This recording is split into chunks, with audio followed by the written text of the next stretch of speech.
the outskirts of the Libyan capital, Tripoli, a single train sits on a 2-kilometer stretch of railroad. The interior of this particular passenger train doesn't look like any ordinary passenger train. The train cars have been modified extensively and include meeting rooms and lounges decorated with luxurious furniture and art. The train can't actually go to anywhere. The 2-kilometer stretch of railroad leads to nowhere and doesn't even have a station attached to it. As a matter of fact, there has not been a functioning railway in Libya for more than half a century. In an even more bizarre turn of events, it turns out this train was actually made for the state-owned Danish railway company, DSB.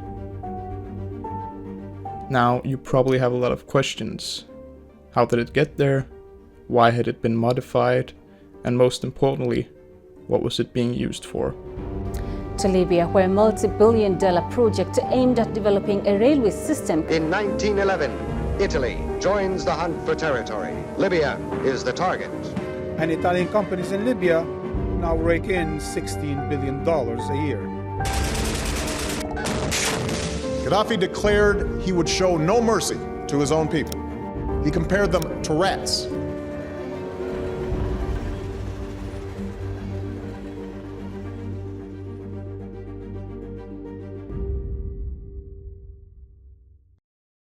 In the turn of the century, Danish State Railway, DSB, sought to replace its intercity trains through the campaign Good Trains for Everyone.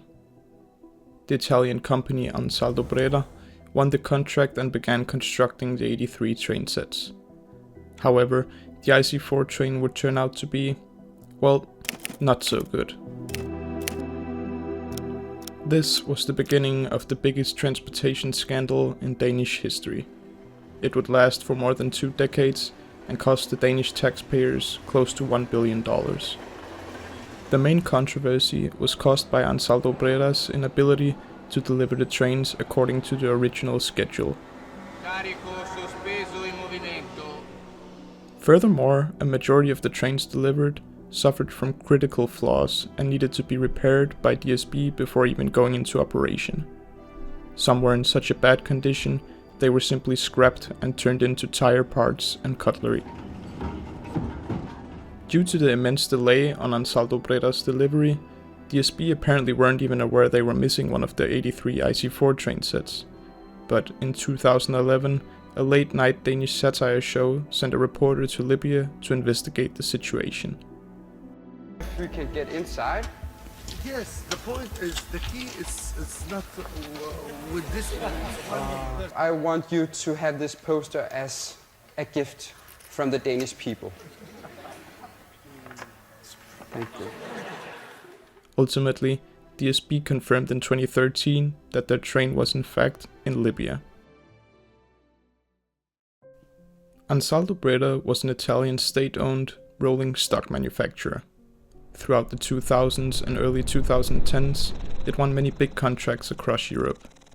However, it quickly became infamous for its delays and unreliable products. But Ansaldo is not necessarily the main actor to blame for the missing train. You see, though Ansaldo was a controversial company, it is incomparable to the many controversies of former Italian Prime Minister Silvio Berlusconi. The length of Silvio Berlusconi's controversy section on Wikipedia is equivalent to multiple high school essays. The most prominent controversy with regards to this story, however, is his strange and long-lasting relationship with Libyan dictator Muammar Gaddafi. You see, every time Berlusconi and Gaddafi met, they didn't necessarily act in the formal manner you would expect from world leaders. Whenever they visited one another, they would be welcomed in a manner where you could have mistaken them for being old high school buddies who hadn't seen each other for a couple of years. But their friendship has also been labeled by many critics as mutually self-serving. They both had shares in a news outlet which operated across North Africa. Gaddafi's government also owned considerable amounts of shares in Italy's biggest bank, one of the most successful Italian football clubs, Juventus, and the list goes on. As such, one could imagine their meetings extended beyond national politics. Furthermore, a gas pipeline was built from Libya to Sicily in 2004. In this period of time, Libya was also Italy's largest supplier of oil, providing almost a third of its energy consumption. Towards the end of the 2000s, Libyan-Italian relations were the best they had been since the end of the Italian occupation of Libya in 1943. And more fascist might was thrown against the stiffening resistance of the local population. Berlusconi agreed to pay Libya $5 billion over the next 25 years for the damages the Italian occupation had inflicted on the Libyan people. In return, Gaddafi made considerable efforts to control the ongoing migrant crisis in the Mediterranean, as well as allowing Italian ships in Libyan waters. Furthermore, many Italian companies hoped to secure agreements to operate within Libya, such as one particular rolling stock manufacturing company, namely Ansaldo Breda. The Libyan government had already outsourced ambitious railway construction projects to Chinese and Russian companies, which were supposed to link the country from west to east with its neighbors Tunisia and Egypt. So, the missing DSB train was actually a gift from Berlusconi to Gaddafi, which he received on his 40th anniversary as the leader of Libya. Allegedly, Ansaldo Breda customized the train to cater towards Gaddafi's luxurious lifestyle, and simply thought DSB wouldn't notice they were missing a train due to all the other controversies surrounding the IC4. Ansaldo Breda expected to secure a contract to supply Libya with a fleet of IC4 trains for its brand new railway, as a sort of compensation for Italy's donation. However, a drastic turn of events would turn the deal upside down. And as president, I refused to wait for the images of slaughter and mass graves before taking action. In February of 2011, the Libyan Revolution, also known as the First Libyan Civil War, kicked off. This caused all major construction projects to be abandoned. Many Libyans were unsatisfied with Gaddafi's autocratic rule, to put it mildly. The rebels would gain major international support, including NATO, who launched a bombing campaign across the country. Nearly 200 Tomahawk cruise missiles launched, more than 1,600 airstrikes. What happens if Gaddafi doesn't go? Could Libya's civil war drag that country into Somalia-style chaos? Berlusconi was Gaddafi's only friend left in Europe. He had hesitated to allow NATO bombers to take off from Italian soil, specifically the NATO base in Naples.